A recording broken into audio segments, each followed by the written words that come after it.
like for your music, for purpose wise, like, I mean, if you're trying to convey some sort of message through your music or some sort of like through your art, like, what do you think you want people to take from it, or like see, is there like an underlining message between like what you do and how you like make art or do art? Do you think that like people should be picking up on some sort of thing you're doing, or do you think it should take it like interpret it? Or I think they should interpret it for however they are, but if there is any message, that's exactly it.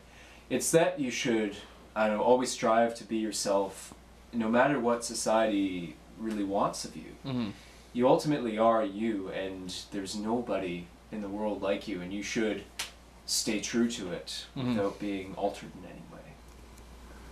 Cool. Okay, so this is an interview, and it's me, and Yeah, my name is Tristan Fink. okay. So basically, I'm just gonna ask you a couple questions. You can answer them however you want. And this interview is based on your musical career and what you've done and where you want to go.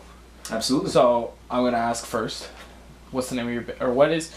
I guess we'll start with the history of your musical influences, like right from the like get go birth, like just the birth? not birth, but like you know, like the start. Well, like, what made you want to play music? What was,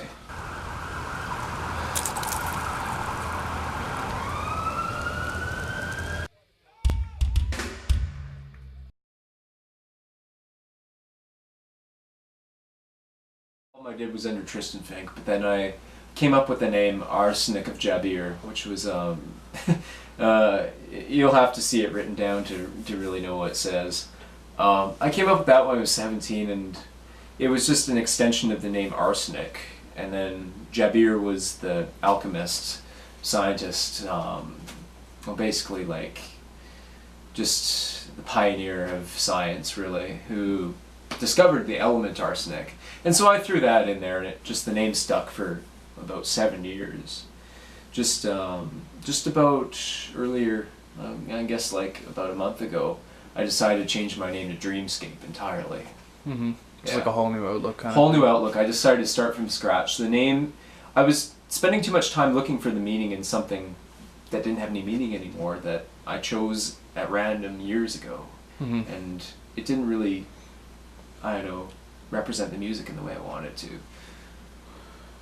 So when you first started playing as Tristan Fink, what were the reactions like at shows, like the first show? Can you remember your first show? I do remember my first show. I actually played my first show at a gelato shop in Squamish, BC, and the reaction was so warm. People were like, I know like a lot of the audience is pretty varied crowd. There was lots of people like an older generation. There was lots of people my age too, but they were so interested to hear something so different from what was popular at the time, and still is. Like, this was something so energetic and something so different from what was popular at the time, and still is. Like, this was something so energetic and so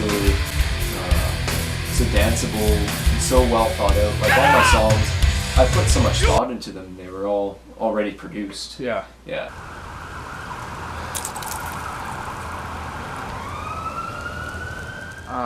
So do you think that like you've moved across the country for like audiences both sides of the country? Where do you think your most like the reactions of the music, people seeing your music, where do you think it's more like intense? Intense? It's more like intense. Intense? It's more like intense. Intense?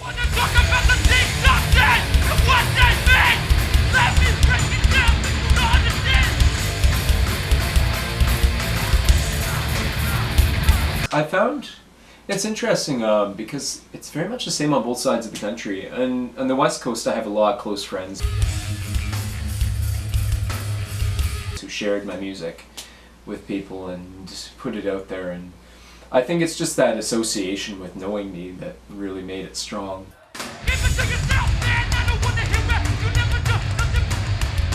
One of the best reactions I ever had, because this was playing to an audience who'd never heard of my music, who knew of me or anything. I'm like a complete stranger. Mm-hmm. I played my music and it blew them away. They'd never heard anything like that in that situation before.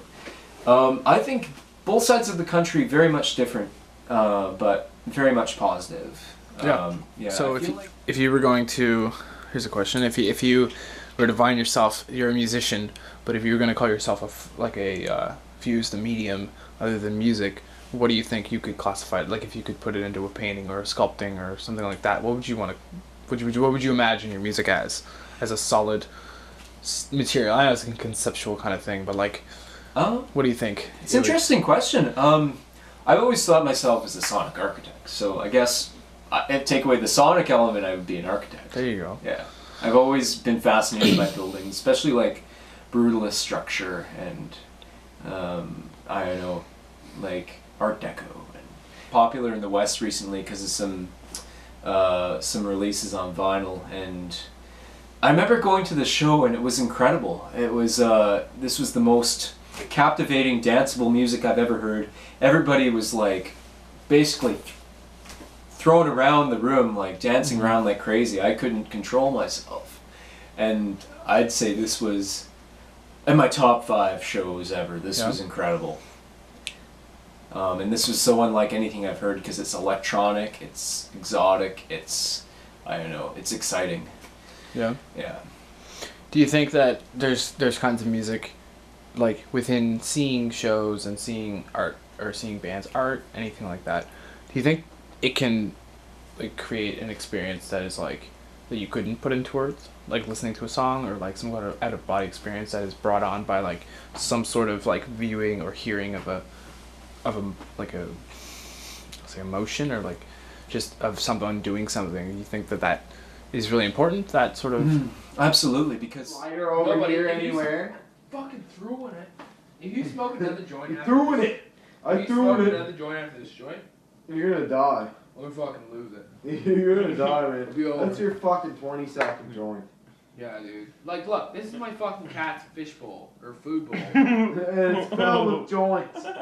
It's filled with fucking joints. Like, It's look, all let's that count fucking them. one. Let's count them, because you guys don't eat joints, right? So, like, I alright. threw 3 outside. I threw 3 outside. 3, alright, so 4, 5, 6, 7, 8, 9, 10, 11, 12, 13, 14, 15, 16, That's your 16th joint. 17 right there.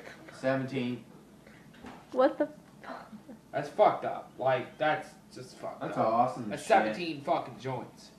We all smoke. Guy's got real fucking problem. Like, who smokes fucking 17 fucking joints? I smoke. Yeah. and even now I feel it's very relevant. All right, well, thanks. Thank you, Thank you. Tristan.